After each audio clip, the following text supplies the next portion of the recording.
Olá! O comércio clandestino de obras de arte movimenta em todo o mundo quase 6 bilhões de dólares por ano. Em tempos de crise, muita gente procura o serviço de penhora de joias para fazer um dinheiro rápido. Agora, imagine esse bem de valor e até mesmo sentimental ser roubado do banco. Ocorre que foi um roubo de banco qualquer e chegou nos cofres de joias empenhadas e levou mais de algumas vezes essas joias que algumas vezes tinham um valor sentimental. Outra situação complicada: despachar uma encomenda importante pelos correios e de repente descobrir que ela foi furtada ou extraviada. Tem situações que são muito peculiares e de grande relevância. Tivemos fatos em que essa amostra, de uma substância servível para um diagnóstico, ela foi perdida, ela foi extraviada ou não chegou a tempo. E você sabia que o roubo de obras de arte, joias penhoradas e encomendas enviadas pelos correios é competência da Justiça Federal? O entendimento hoje prevalecente na Justiça é que, uma vez comprovado o extravio, é cabível indenização por danos morais. Essa indenização, ela também tem um caráter pedagógico. Ela visa a desestimular a empresa a continuar com essa conduta, a continuar com essa inércia. O que fazer em casos como este? A gente explica agora no Justiça para Todos, que está só começando.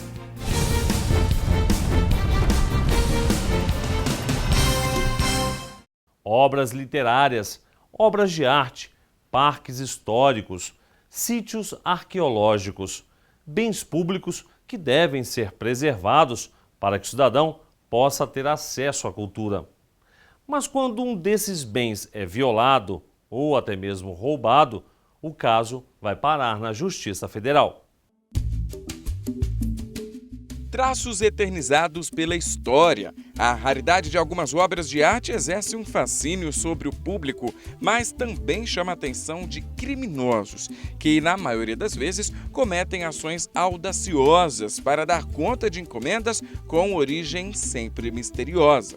Os criminosos, os que querem lavar dinheiro, veem nesse mercado algo muito atraente, porque não só permite a confidencialidade, como o anonimato, porque pode ser feito e não há nenhuma forma obstáculo a isso, como também o transporte é muito facilitado, porque a obra de arte, tirando do seu enquadramento, das molduras, ela é algo leve, então milhões pode ser transportado ao exterior, e existem leis que difundem e visam justamente o transporte para o exterior e vice-versa, a importação em nome da difusão cultural. A Justiça Federal é responsável por julgar todos os casos em que a obra de arte roubada for da União, ou seja, pertencer a algum museu nacional. Mas e se a obra não está sob responsabilidade da União, mas foi tombada pelo Instituto do Patrimônio Histórico e Artístico Nacional, o IPHAN? Aí, o Superior Tribunal de Justiça entende que a competência para julgar o crime também é da Justiça Federal. Foi o que aconteceu em 2007, quando as obras de arte O Lavrador de Café, de Cândido Portinari, e O Retrato de Suzanne Bloch, de Pablo Picasso, foram roubadas do Museu de Arte de São Paulo. O IPHAN, enquanto órgão que é competente pela preservação do bem, pela política de preservação do bem, ele deve fazer as suas vezes no sentido da prevenção ao roubo, trabalhar na conscientização junto aos proprietários desses bens, e na articulação, após o momento que o roubo acontece, na articulação disso com outras instâncias aí, jurídicas, judiciais, etc. Então, falando aí de Ministério Público, Polícia Federal, a Justiça Federal, enfim. Mas a partir da ocorrência do roubo, é a função do proprietário fazer a comunicação. Ele comunica ao IPHAN. Isso é uma previsão legal que coloca essa obrigação ao proprietário de fazer a comunicação ao IPHAN, para que daí o IPHAN ele possa também fazer as suas vezes de articulação aí com os demais poderes constituídos. Fausto de Santos defende que, independentemente do crime, todas as obras recuperadas em investigações criminais devem ficar sob responsabilidade de museus nacionais. todo bem apreendido pelo Estado por força da legislação brasileira e internacional deve voltar aos museus, independentemente do crime antecedente. Porque, voltando ao museu, uma forma de recuperação disso a todos, a sociedade, e uma forma de difundir a obra de arte para as futuras gerações, que é o que está descrito nas convenções internacionais e também que é abraçado pela legislação brasileira. Então eu acho que obras de arte de toda e qualquer forma tem que ir destinado a museus ou entidades culturais, de caso de traficantes, em que eu determinei a apreensão de obras de arte. Aliás, eu vou te falar que na época havia muita resistência por parte da polícia, da MP, achando que era meio nonsense essa determinação, porque a praxe era a apreensão de veículos, imóveis e ponto, né? Não muito mais que isso. Então, a destinação indo para o museu é uma forma também de ressarcir a vítima, porque todos passam a ter acesso a essa obra de arte. É um mercado ilegal que cresce em ritmo acelerado, perdendo apenas para o tráfico de drogas e armas. O FBI estima que anualmente são, entre roubos, furtos e lavagem, são movimentados 6 bilhões de reais. Enquanto que a Unesco, que tem uma convenção própria de proteção à obra de arte, estima em 1 bilhão de reais. Como eles chegam a essas estatísticas, eu não sei. No FBI existe o Art Team, que é um grupo de investigadores especificamente de obras de arte, de furto, roubos e lavagem de dinheiro em obras de arte. Então existe isso muito especializado, como tem em alguns países da Europa por conta da tradição de preservação do patrimônio histórico, que não é, infelizmente, nosso caso.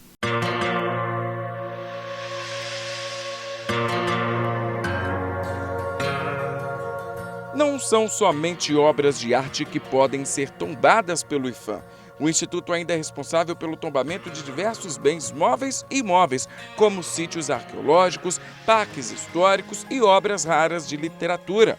E, nesses casos, a competência também é da Justiça Federal. É um apoio necessário, quer dizer, uma vez que o Judiciário faz parte, né, constitui o Estado, né, então também a verificação ágil, né, dos processos, o atendimento dessas demandas no âmbito dos processos judiciais também é necessário para que a coisa não fique muito tempo se postergando, por exemplo, né?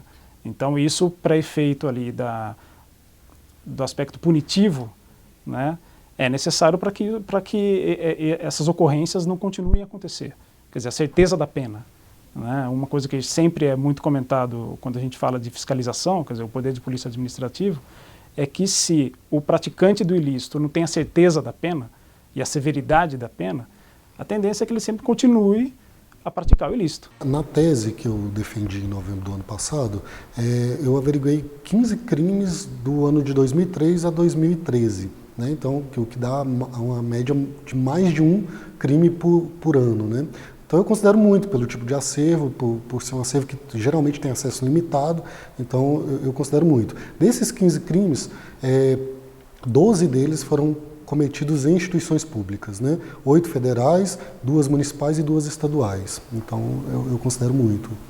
Em fevereiro de 2006, a biblioteca da Universidade Federal do Rio de Janeiro foi alvo de furto, que resultou em um processo que ainda hoje tramita na 4ª Vara Federal Criminal do Estado. 2 mulheres levaram um livro francês sobre a história do Brasil datado de 1852. No mesmo ano, a Biblioteca Pública do Paraná teve um prejuízo de quase R$500 mil com o furto de 120 livros raros. Rafael é responsável pelas obras raras que ficam na Universidade de Brasília. Já escreveu até uma tese de doutorado sobre isso. Para ele, medidas devem ser adotadas para pôr fim aos roubos que ameaçam a preservação da história. Eu acredito que o grande foco de proteção a essas obras deve ser nas instituições, né? Você aumentar, e não só a aplicação de equipamentos eletrônicos que impeçam o roubo e furto, como a câmera, sensor de movimento, alarmes, esse tipo de coisa, mas uma mudança cultural dentro da instituição. né, onde as pessoas saibam o que fazer ao identificar esse tipo de crime, saibam como agir, saibam a quem levar, né? E então eu acredito que a ação principal deve ser dentro das instituições guardiãs de livros raros.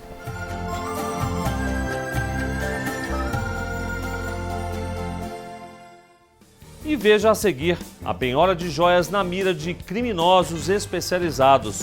Os próprios criminosos, uma vez responsabilizados e identificados, eles têm o dever de pagar também, é uma responsabilidade solidária. Em instantes, até já.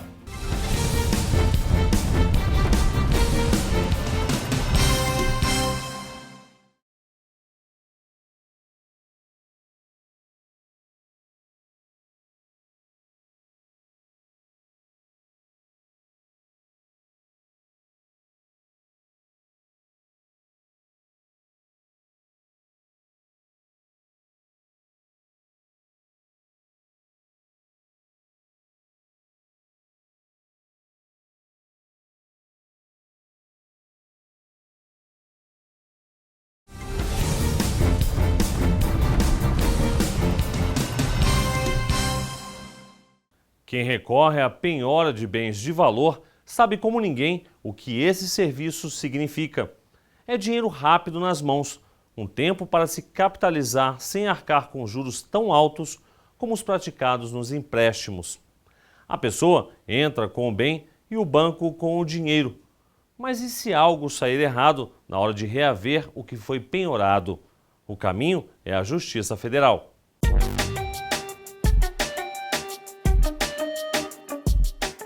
Elas chamam a atenção pela beleza e pelo valor, eternizam momentos especiais que ficam guardados para sempre na lembrança de quem recebe um presente como esse. Simbolizam sentimentos. Mas para muita gente, o momento de crise econômica não é adequado para comprar joias. Pelo contrário, aumentou o número de pessoas que trocam o que já têm para ganhar um dinheiro a mais. É uma linha de crédito com garantia de um bem, que pode ser uma joia, uma caneta, pedras preciosas, metais preciosos, né? E é um bem, é um empréstimo sem burocracia. O cliente vai numa das agências que trabalham com penhor e a partir de uma avaliação do valor da joia, ele sai com o crédito na hora. Faz um cadastro, né? A gente tem todo um processo de análise do cliente e da joia e ele pode sair sem burocracia com o dinheiro na mão no mesmo momento. É aquela ajuda na hora do sufoco. A pessoa recorre aos objetos de valor que tem para se capitalizar rapidamente.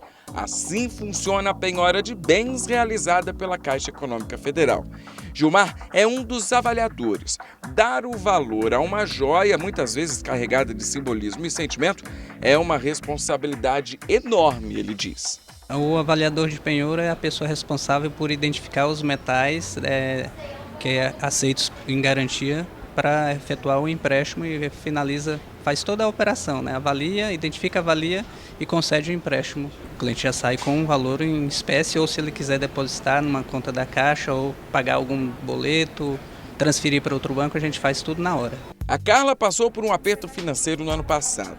Não pensou duas vezes. Fácil, só cheguei aqui, esperei e penhorei na hora. Vou renovar por mais um ano aí, porque eu até consegui juntar o dinheiro de novo, porque foi um valor alto. Então, até conseguir juntar, eu vou só renovando e pagando juros, que não é tão alto assim. Essa é a vantagem do penhor. Crédito simples, ágil, sem burocracia, com garantia real, que diminui a taxa de juros dele. Como para o banco você tem a garantia, a taxa de juros que você cobra do cliente é bem menor, né? A única exigência que se tem é que a pessoa esteja regular com a Receita Federal, ou seja, declaração de imposto de renda em dia ou declaração de isento, conforme for o caso. A regularidade do CPF, porque é uma exigência do Banco Central para você operar com o sistema financeiro. Fora isso, ela vai precisar de RG, CPF, comprovante de residência e a joia que ela quer trazer para penhorar. Apesar da facilidade, há riscos. Quem penhora precisa pagar o empréstimo em dia. Caso contrário, o destino é o leilão. Carla sabe bem disso e se previne. Eu estou vindo com um dia de antecedência para fazer a renovação. Vale muito a pena, muito. Nem em comparação ao empréstimo, os juros do cheque especial, está valendo a pena mesmo. Mas os riscos não param por aí. Já pensou penhorar um bem de valor econômico e sentimental e, de repente, descobrir que ele foi roubado do banco? Pois é, parece uma situação inimaginável, mas acredite, ela pode acontecer. Nesses casos, quem entra em ação é a Justiça Federal. A ocorrência trivial de competência da Justiça Federal é quando essa joia for objeto de penhor perante uma instituição federal. Em razão dessas quadrilhas, aconteceu com certa frequência. Aconteceu nos idos de 2013, 2012, 2011, foram tomadas as providências de segurança a respeito e os criminosos foram presos. Felizmente a situação melhorou. Posso fazer um adendo também que os próprios criminosos, uma vez responsabilizados e identificados, eles têm o dever de pagar também, é uma responsabilidade solidária. A penhora de joias feita pelo banco é de responsabilidade da instituição que deve arcar com prejuízos, furtos ou roubos. Com esse entendimento, a 4ª Turma do Tribunal Regional Federal da 4ª Região manteve sentença determinando o pagamento de indenização por danos materiais e morais a uma cliente que teve suas joias roubadas de uma agência em Curitiba em outubro de 2006. Ocorre que foi um roubo de banco qualquer e chegou nos cofres de joias empenhadas e levou mais de algumas vezes essas joias que algumas vezes tinham um valor sentimental. Então é isso que bateu nas portas do judiciário. E a matéria é absolutamente polêmica. É só valor material. E se tiver subavaliado, ela tem que ser liquidada para ferir esse valor a mais a respeito de indenização de dano material. O dano material já não há muita polêmica. O dano moral, sim. Outros dizem que não, que é um rompimento extraordinário e que a parte teria sim o cumprimento do contrato, uma vez honrado o contrato e o financiamento pago, a parte dele poderia ter valor adicional a título de dano moral, sobretudo quando tiver uma história, joia de casamento, de gerações passadas, familiares. Daí é o caso concreto que vai decidir. E veja a seguir, mercadorias que não chegam ao destino certo. Quando cheguei aos Correios para buscar o meu relógio, depois de pagar os impostos, ao abrir a caixa, percebi que o relógio não estava lá. O que fazer nesses casos? Você descobre daqui a pouco, aqui no Justiça para Todos. Até já!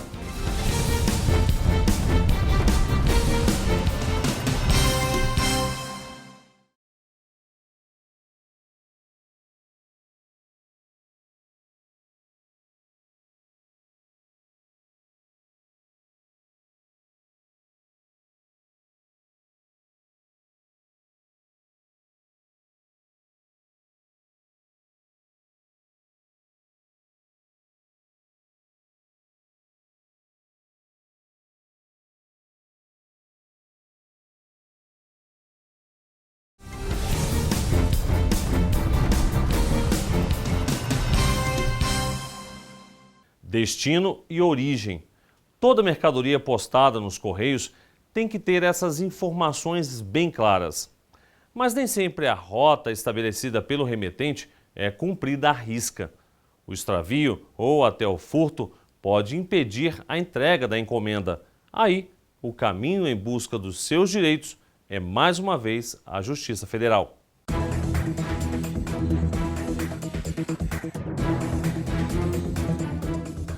Imagine você despachar uma encomenda importante pelos Correios e, de repente, descobrir que ela foi roubada, extraviada. Tem muita gente passando por isso. Tem situações que são muito peculiares e de grande relevância. Por exemplo, um exame médico, né, de uma pessoa que está com uma enfermidade bastante grave, né, e que esse exame, uma coleta de material, precisa ser levado a um laboratório. Então, o laboratório que se valeu dessa amostra, né, aproveita os serviços do Correio, muitas vezes um serviço de urgência, para que um laboratório em outra cidade, né, num grande centro, possa fazer aquele exame e dar um diagnóstico adequado. Já tivemos fatos em que essa amostra, né, de uma substância servível para um diagnóstico, ela foi perdida, ela foi extraviada, ou não chegou a tempo. Ocorrem situações com documentos, por exemplo, relacionados a concursos públicos, né, a uma situação de emprego, onde era necessário fazer essa remessa, se utilizou do serviço do Correio e isso acabou não sendo atendido como o remetente esperava. Já o Pedro comprou um relógio e nunca recebeu a mercadoria em casa. Eu, um belo dia em casa, vendo minhas fotos num site no Instagram, que é uma rede social que todo mundo conhece, acabei me deparando com um site de um relógio novo, americano, que eu gostei, um relógio esportivo. Comprei pelo próprio site, eles têm um e-commerce e é muito fácil de usar, um próprio aplicativo. E recebi esse relógio no Brasil. Na verdade, eu não recebi o relógio, eu recebi a caixa. Porque quando cheguei aos Correios para buscar o meu relógio, depois de pagar os impostos, ao abrir a caixa, percebi que o relógio não estava lá. Tinha sumido. E aí? Voltei aos Correios imediatamente, porque abri a caixa dentro do meu carro. Voltei aos Correios imediatamente, reclamei com a gerente do estabelecimento, que é aqui em Brasília, na QI 17, e ela simplesmente disse que não poderia fazer nada, que eu teria que ir ao site dos Correios, num link específico para reclamação, que iria para a ouvidoria dos Correios, e lá eles poderiam me dar uma resposta se poderiam fazer ou não alguma coisa a respeito do furto, porque isso é um furto. E não foi feito nada. Esse tipo de ocorrência não é tão incomum como se possa imaginar. No âmbito da Justiça Federal, que é o órgão judiciário competente para essas matérias, quase que diuturnamente são levadas a julgamentos questões dessa natureza, de má serviço prestado pelos Correios, né, que por sua vez possibilitam uma demanda por indenização tanto de dano material como por dano moral também. Pois é, no Piauí, um homem comprou um GPS com defeito, devolveu ao fabricante, mas a correspondência não chegou ao destino e nem foi devolvida para o remetente. Ao analisar o caso, o Tribunal de Justiça do Estado condenou os Correios a pagar uma indenização de danos morais e materiais por causa do extravio. O entendimento hoje prevalecente na Justiça é que, uma vez comprovado o extravio, é cabível a indenização por danos morais. Essa indenização, ela também tem um caráter pedagógico. Ela visa a desestimular a empresa a continuar com essa conduta, a continuar com essa inércia. Esta juíza alerta que a Justiça sempre leva em conta o caráter pedagógico da sentença. O objetivo é que os casos não se repitam com tanta frequência. Na ausência dessa prestação de serviço, no que nós chamamos de falta de serviço, que é justamente o extravio, é cabível a indenização por danos morais. Essa indenização tem o intuito de desestimular a inércia dos Correios, ou seja, visa estimular que os Correios tomem uma atitude para prestar o serviço público como deve ser feito. Vale lembrar que, em caso de roubo de carga, é fundamental o registro de um boletim de ocorrência na polícia, imediatamente após o delito. A juíza Maria Cândida dá mais algumas dicas do que fazer em casos como este. A pessoa que gostaria de buscar a justiça, primeiro ela tem de comprovar tudo o que ocorreu. Então, quando a pessoa vai postar a mercadoria, ela tem que guardar todos os comprovantes daquela postagem e, de preferência, também utilizar alguns serviços do correio para poder provar o valor e o conteúdo. Por exemplo, a declaração de valor, discriminação de conteúdo.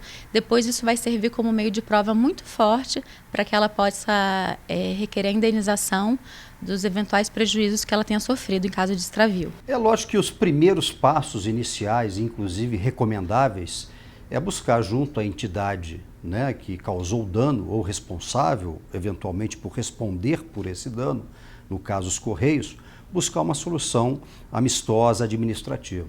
Eventualmente, não se conseguindo êxito nesse intento, aí sim se demandar em juízo.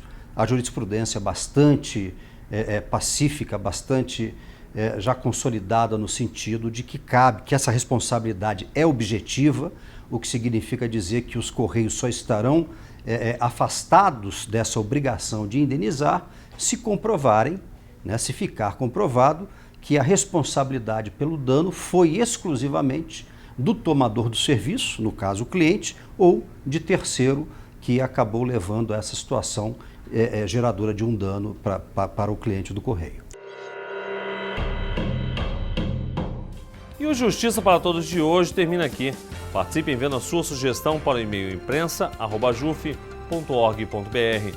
Você também pode assistir ao programa pela internet, na página da JUF ou no canal da associação no endereço youtube.com/tvajuf. Obrigado pela sua companhia e até a semana que vem.